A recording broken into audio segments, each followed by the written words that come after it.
Welcome बच्चों। Last time हम लोग डाइजेशन इन ह्यूमन बींग्स पढ़े थे हम लोग। आज हम लोग पढ़ेंगे डाइजेशन इन हर्बीवोर्स। ह्यूमन बींग्स का डाइजेस्टिव सिस्टम तो हम लोग समझ लिए।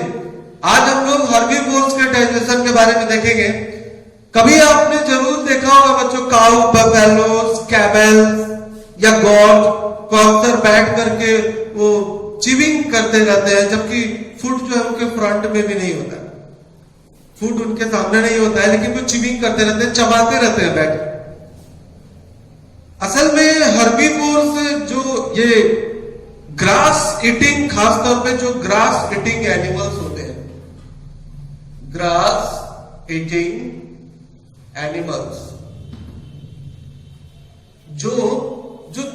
जो पार्शियली डाइजेस्टेड फूड को च्यू करते रहते हैं, चबाते रहते हैं, वैसे एनिमल्स को हम लोग रूमिनेंट्स बोलते हैं। रूमिनेंट्स यानी कि काउस, बफेलोस और क्या बोलते हैं, गॉट, कैमल, इन्हें हम लोग रूमिनेंट कह सकते हैं, क्योंकि वे अक्सर च्यू करते रहते हैं, पार्शियली डाइजेस्टेड फूड को चबाते रहते हैं। इनके जो डाइजेस्टिव सिस्टम है, इनका जो डाइजेशन का प्रोसेस है, वो बिल्कुल इंटायरली डिफरेंट है, क्योंकि इनके अंदर जो डाइजेस्टिव सिस्टम का जो स्ट्रक्चर है, जो बनावट है, जो फंक्शन है, वो हम लोग से बिल्कुल भी अलग है, डिफरेंट है। काउस की बात करें बच्चों, तो काउस में डाइजेशन कैसे होता है ये देखिए। डाइजेशन इन काउस, काउस के स्टोमक में मेन 4 कंपार्टमेंट्स होते हैं। काउस के स्टोमक में 4 कंपार्टमेंट्स होते हैं। एक होता है रुमेन, जो कि सबसे बड़ा कंपार्टमेंट है। मतलब कि काउ के अगर हम लोग स्टोमक को बांट दें तो 4 कंपार्टमेंट में बटा हुआ है। एक है आपका रुमेन, जो इसके स्टोमक का सबसे बड़ा हिस्सा है। रुमेन सबसे बड़ा कंपार्टमेंट है। दूसरा है रेटिकुलम,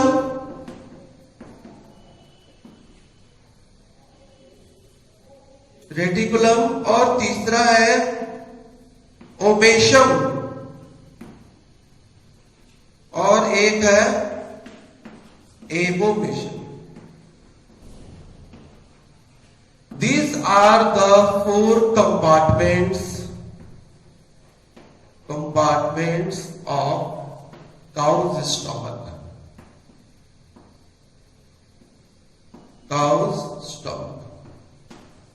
ये चारों कंपार्टमेंट है काउज स्टोमक के, यानी कि काउ का पेट जो है वो मेन 4 कंपार्टमेंट में बटा हुआ है।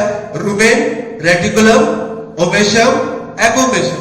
ओके, सबसे पहले देखिए बच्चों की काउ जब ग्रेजिंग करती है तो ज्यादा से ज्यादा फूड को वो स्वेलो कर जाती है, जल्दी जल्दी स्वेलो करते जाती है, और वही स्वेलोड ग्रास जो है सबसे पहले जाता है रूमेन में। काउ जो घास खाती है तो ओइसोफेगस के द्वारा सबसे पहले वो कहा जाता है फर्स्ट कंपार्टमेंट में, जो कि सबसे बड़ा कंपार्टमेंट है काउ के स्टोमक का, तो रूमेन में जाता है। रूमेन में बहुत सारे बैक्टीरिया होते हैं जो उस फूड को डाइजेस्ट करने में मदद करता है। जी हाँ, रूमेन में बहुत सारे बैक्टीरिया होते हैं जो उस फूड को, उस स्वेलोड फूड को जो काउ ने निकला था, उसे डाइजेस्ट करने में मदद करता है। फिर थोड़े देर बाद वो पार्शियली डाइजेस्टेड फूड को वापस अपने माउथ में वापस बैक ले लेती है, और उसी पार्शियली डाइजेस्टेड फूड को हम लोग, वही पार्शियली डाइजेस्टेड फूड जो कहां से आता है, रूमेन से फिर से माउथ में वापस काउ पकवा लेती है।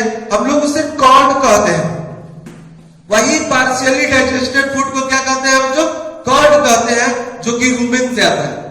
एक बार अच्छे से फिर से समझ लीजिए कि काउ जब ग्रेजिंग करती है तो ग्रेजिंग करने के बाद वो ज्यादा से ज्यादा अमाउंट में घास को निगल जाती है, बिना अच्छे तरीके से चबाए हुए वो घास को सीधे जल्दी जल्दी निकल जाती है ज्यादा से ज्यादा मात्रा में। तो वो ओइसोफेगस से होते हुए, फूड पाइप से होते हुए सबसे पहले काऊ का जो सबसे बड़ा स्टोमक का कंपार्टमेंट है उसमें जाता है रूमेन में।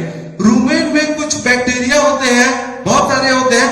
रूमेन में वो बैक्टीरिया उस फूड को डाइजेस्ट करने में मदद करता है। तो फिर थोड़े देर के बाद काऊ उसी पार्शियली डाइजेस्टेड, पार्शियली मतलब होता है थोड़ा सा डाइजेस्टेड, तो वही पार्शियली डाइजेस्टेड फूड को वापस माउथ में मंगवा लेती है और उसे माउथ में च्यू करते रहती है, चबाते रहती है ताकि वो फर्दर उसे डाइजेस्ट कर सके। तो उसी पार्शियली डाइजेस्टेड फूड को कर्ड कहते हैं बच्चों। तो ये चीज स्टोमक, ये चीज जो है वो गॉट में भी होता है, गॉट भी यही करती है, बफेलो भी वही करते हैं, कैमल भी वही करते हैं। यानी कि च्यूइंग द कर्ड एनिमल्स को रूमिनेट कहते हैं। जो एनिमल कर्ड को च्यू करता है उसे क्या कहते हैं? रूमिनेट कहते हैं। उसके बाद माउथ में कुछ देर तक उसे चबाने के बाद, च्यू करने के बाद फिर से उसे वापस भेजा जाता है और तब जाके वो फूड कहा जाता है सेकंड चैम्बर रेटिकुलम में, जहां पर वो फिर से डाइजेस्ट होता है और डाइजेशन होता है। रेटिकुलम के बाद फूड जो है वो सेंड किया जाता है थर्ड कंपार्टमेंट में, ओवेशम में। फिर वहां पर डाइजेशन होने के बाद फाइनली फूड जो है वो कहां सेंड किया जाता है? Fourth compartment of the stomach, abomasum में सेंड किया जाता है। एंड फाइनली फूड जब पूरे तरीके से डाइजेस्ट हो जाता है तो लार्ज इंटेस्टाइन के द्वारा अनडाइजेस्टेड फूड को बॉडी से बाहर निकाल दिया जाता है, जिसे हम लोग एक्सक्रेशन कहते हैं। तो इस तरीके से काऊ में डाइजेशन होता है बच्चों। सबसे पहले वो लोग ज्यादा से ज्यादा मात्रा में घास को ईट कर लेते हैं, स्वेलो कर लेते हैं, निगल जाते हैं। वही घास सबसे बड़ा कंपार्टमेंट और फर्स्ट कंपार्टमेंट रूमेन में जाता है। रूमेन में बहुत सारे बैक्टीरिया होते हैं जो उस फूड को डाइजेस्ट करने में मदद करता है। फिर वो पार्शियली डाइजेस्टेड फूड को वापस रूमेन से माउथ में मंगवाती है, जिसे हम लोग कर्ड कहते हैं। और वो कर्ड को चबाते रहती है, च्यू करते रहती है ताकि वो और डाइजेस्ट कर सके। फिर उसी कर्ड को फिर वो अपने स्टोमक के दूसरे चैम्बर में, रेटिकुलम में भेज देती है।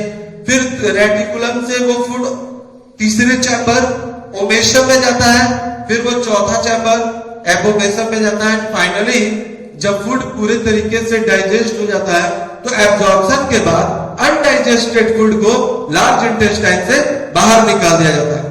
तो इस तरीके से डाइजेशन होता है बच्चों हार्बीवोर्स में, स्पेशली ग्रास ईटिंग एनिमल्स में। इसी के साथ आपका ये सेकंड चैप्टर जो है वो खत्म होता है और अब जो है आपको एक्सरसाइज के कुछ क्वेश्चंस करने होंगे। तब तक के लिए बच्चों धन्यवाद।